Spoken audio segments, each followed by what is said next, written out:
Welcome back to the Mass Effect Andromeda gameplay series. In our first installments, we took a closer look at combat gameplay. Today, we're diving straight into the heart of Mass Effect Andromeda, exploration. In addition to beautiful story missions, Andromeda is filled with worlds to explore. No way this is home. Our story is contained within the Helios cluster, a portion of space populated with dozens of star systems. And the Tempest is where that exploration begins.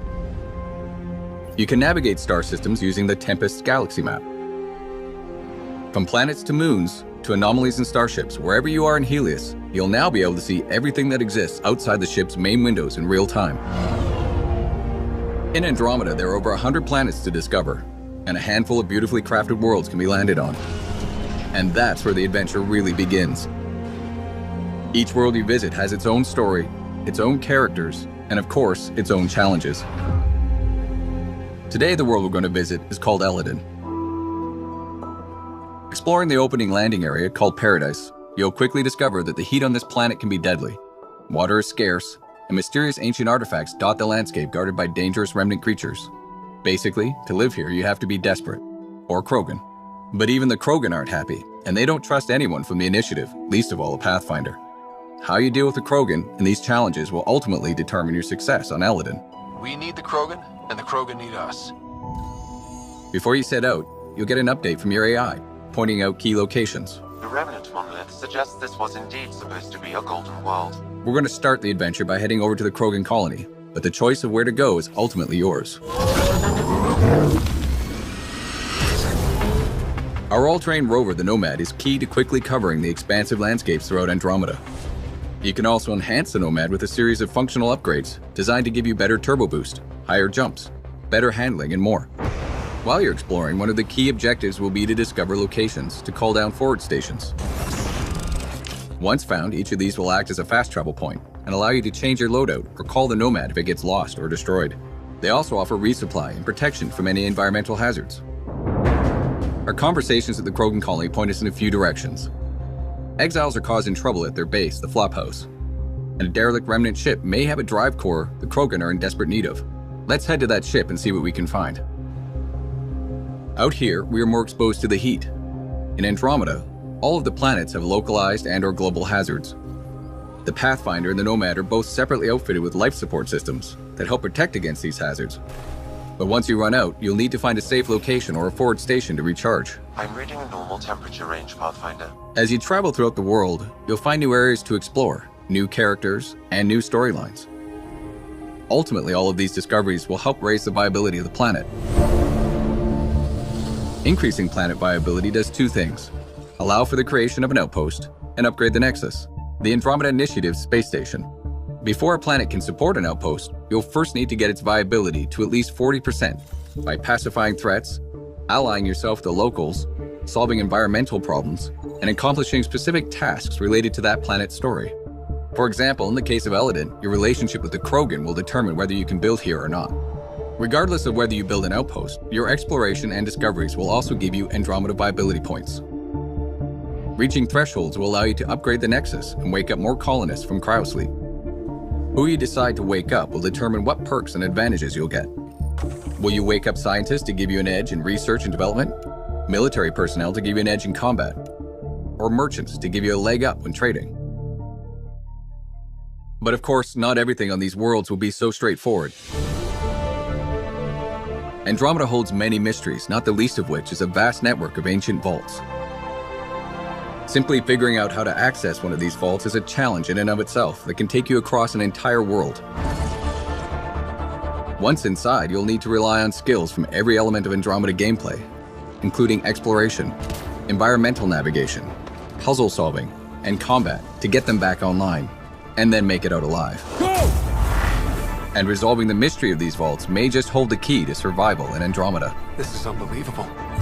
At its heart, Mass Effect Andromeda is a game of discovery and exploration. The choices you make and the places you go let you blaze your own unique trail through Andromeda. Whether you're exploring the depths of a crashed starship or delving into the core of an active volcano, the more you engage with the world around you and the characters in it, the more that world will surprise you with what's waiting just around the corner. It's really gonna be something, isn't it?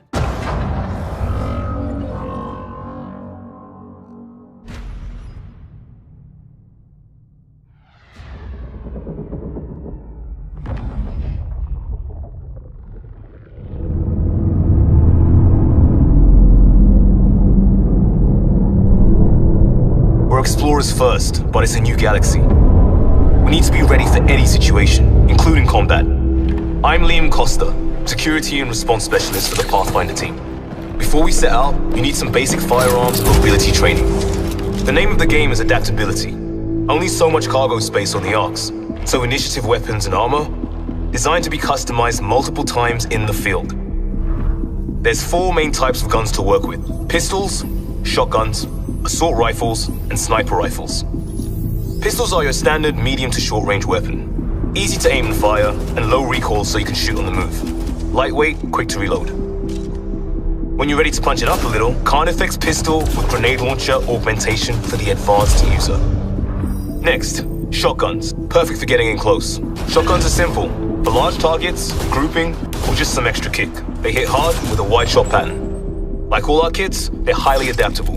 A personal favorite, katana with laser shells. For obvious reasons. Next up, assault rifles.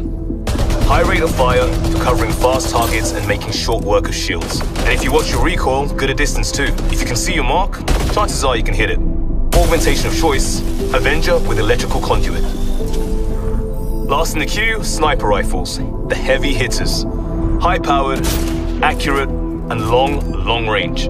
They'll take down almost anything while it's still a speck in your scope. Now, guns aren't everything. Close quarters training is a must. Do you have the finesse for an Asari biotic sword? Or the muscle for a Krogan hammer? Some of you have biotic implants, or advanced Omni-tool tech. Biotic abilities can shape the world, and if fighting is unavoidable, they'll be your go-to. Any object can be a projectile, even your target. Or just toss them into the air and give squad mates an easy shot. When you're manipulating combat at a gravitational level, almost anything is possible. Omni-tools are tools, and they're just as useful for defense and offense. With tuning and training, they can be outfitted to freeze, burn, or electrify. And never underestimate a tried and true Omniblade. Options are key. I prefer a little of everything, but if you focus on certain skills, you can do amazing things. Biotic Specialist, Adept is the path for you. Feeling tactical, Sentinel is the way. Want to get in fast and shake things up? Vanguard. Have a look at each specialization, and you'll get an idea of what they can do, what you can do. Last but not least, let's talk mobility. Fun mobility. Jump jets. Need the high ground? You've always got it handy.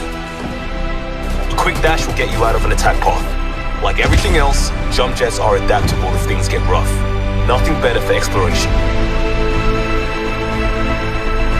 The initiative is about a new beginning, pioneering. With the right gear and the right skills, we'll be ready for anything. Everyone has a role. And most importantly, we've got each other's backs.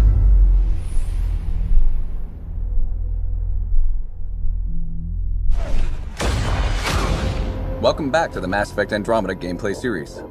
In this video, we will take a look at profiles, favorites, and your squad.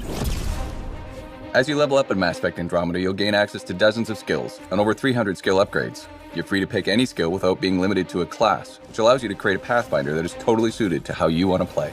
As we discovered last time, there are 3 main types of skills in the game: combat, tech, and biotics. As you unlock skills over the course of the game, you'll also start gaining access to profiles. There are 7 types. Let's take a look at 2 of them, the Adept and the Explorer.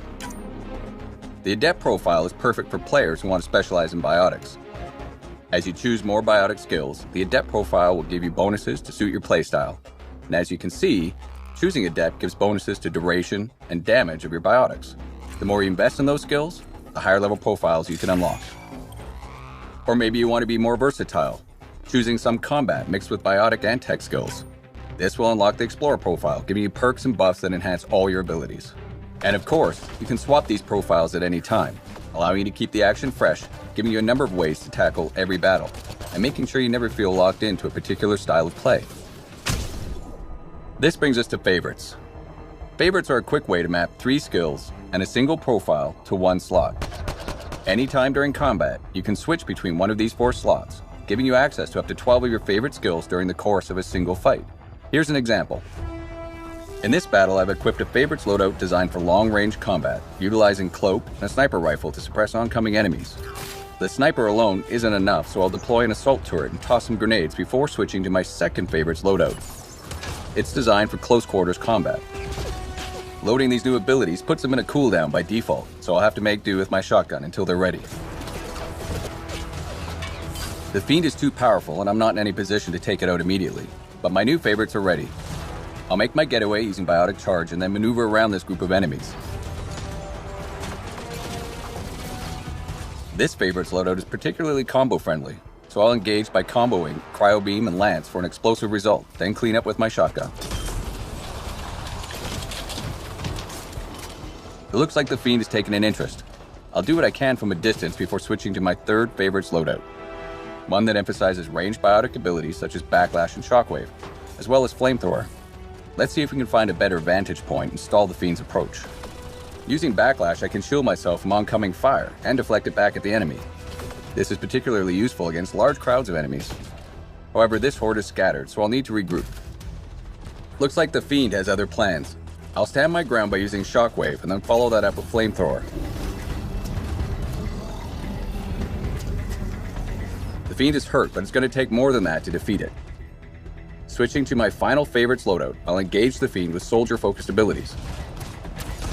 Let's finish it off with Flat Cannon and Trip Mines. And when it comes to combat, don't forget your squad. Each of your 6 squad mates has 3 active and 2 passive skills. In this case, Cora uses her biotics as a support character, and Drac is a bruiser who can soak up lots of damage. Not only can you set your squad up around the battlefield, ordering them to defend locations, attack targets, or rally to your side, but you can also team up with them for devastating power combos. Power combos activate when you or one of your squad mates primes an enemy or groups of enemies, setting them up for the kill. Then you or a squad mate jumps in to detonate and finish the job. And you can always level up your squad mates to make them specifically good at priming or detonating targets. Subscribe to see the next installment in the gameplay series for a look at exploration in Mass Effect Andromeda.